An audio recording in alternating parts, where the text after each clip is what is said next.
Hi everyone, and welcome to Jane Talks Murder, where I'll be talking about and reviewing an episode of Poirot, Murder, She Wrote, Diagnosis Murder, or Jonathan Creek. Today, I'm looking at Diagnosis Murder, Murder on the Hour. Or as I like to call it, that time Diagnosis Murder went buck wild. We begin the episode with this lady leering at the camera before a POV follows Amanda and Jesse until it breaks off, goes into someone's room, shuts off and disconnects their machine, injects them with something fatal, covers their tracks, and into the credits we go. A gunshot wound victim comes in who Steve says robbed a gas station, and while trying to save his life, Jesse asks about Dr. Mason, who no one can seem to locate. Mark and Amanda wonder why Mr. Freeman just died randomly before Mark is called to help with the gunshot victim, and Jesse sends everyone to go and find Dr. Mason. Nurse Peever is hit on by Officer Bravin, but she shoots him down, and another casualty comes in, this one spray-painted gold, so they wipe off the paint and save her life.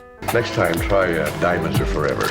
A lot safer. Jesse goes to the on-call room to wake Dr. Mason, but she's dead, so he reports the crime to Steve, and Nurse Peever walks in on the body. Mark returns to Amanda, who reports that Mr. Friedman was murdered, before Amanda gets the call about Dr. Mason, who she says has been dead around an hour. Mark tells Steve about Mr. Friedman's murder before he gets a call from a panicked Hank, who points out another dead body in the stairway, who was murdered within the last 10 minutes, leaving them with a serial killer murdering on the hour. Mark, Steve and Jesse look for connections between the victims and flag up Doyle, who was on duty in each of the areas when each victim died, and Dr. Mason reported him for stealing. Amanda yells at Nurse Peever for her laid-back approach to the investigation, so Officer Bravin fills her in on the bodies piling up, so she rushes off to help, and then Bravin hits on Amanda. She shoots him down. Nurse Peever panics loudly about the situation, so Jesse tells her to calm the fuck down and asks her where Doyle is. He's fluffing a bed, as this lady tries to have a heartfelt conversation while wearing this jumper, and when Steve asks for a chat, Doyle shoves him and Jesse pretty freaking hard actually, and runs away, knocking over this maintenance man. Steve catches up to him and wrestles him into handcuffs, only to find that he ran because he stole something, and he claims that Dr. Mason had been acting weird since she cheated death 6 months ago, and Jesse backs him up. Nurse Peever tends to the maintenance man, who took a bad donk to the noggin before sassing Officer Bravin for not helping to stop Doyle, but he says he stayed with the gunshot victim. Steve takes Doyle to the supply closet, where he discovers him and 3 others have been slacking off to play cards, and finds out the stolen watch belongs to the ugly jumper woman's grandfather,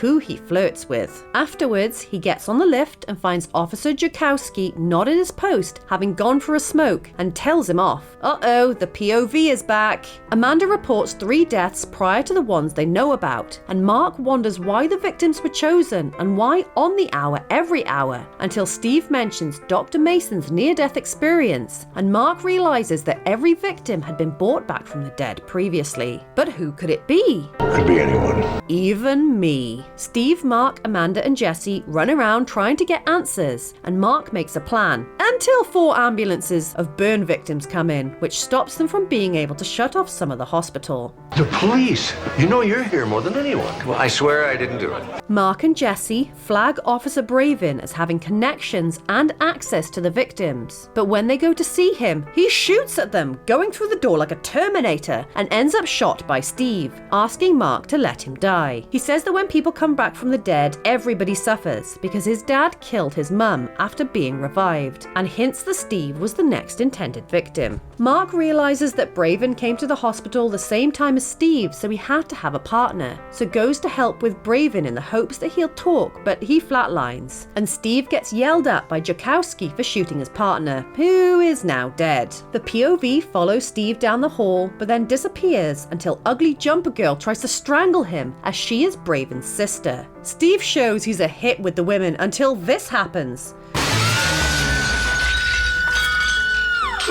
and Mark comes to tell him the time. Wow, this was absolutely wild. What an episode. It was insane. By the 11-minute mark, we had 3 victims already. And not only is it unusual for there to be 2 killers on the show, it's almost unheard of that those 2 killers wind up dead. Yvette going out the window really shocked me. This episode is rated somewhere in the middle, but I think it's awesome because it's fast-paced, has a high body count, all the characters are proactive, the setting naturally provides a lot of suspects, and there's a ticking clock element which makes it exciting and tense throughout. The killer wasn't obvious, although I did narrow it down to Nurse Peever and Officer Braven, and the second killer was even less obvious. I thought it was the maintenance man because they revisited him and the broken vending machine a few times during the episode. You could make the connection between Braven and Yvette as they made reference to each other in their individual stories. And the motive was fine, interesting enough, and worked within the hospital setting. The go-go-go pacing of this episode and the non-stop chaos of the hospital was exciting, but what really struck me were the stunts. They went hard. That shove from Doyle looked pretty brutal. There was no way to use stunt doubles for Jesse and Steve, and Charlie Slatter went down pretty hard. And that end battle between Yvette and Steve, yes, cut back and forth between the actors and stunt doubles, but it was effectively dramatic. Steve looked battered by the end of it, and that was an awesome window dive that actually made me yelp. Great episode, worth a watch. We have 6 victims: Courtney, Mr. Artis, and Miss Randolph, whose deaths we learn about from Mark and Amanda, Mr. Garraway, Mr. Friedman, and Dr. Mason, all killed in a variety of ways in the hospital by our killers, siblings Yvette and Officer Braven, who were committed to killing anyone who had cheated death because their father had done the same and changed as a person, so much so that he killed their mother. In an unexpected turn, both killers were also killed by Steve.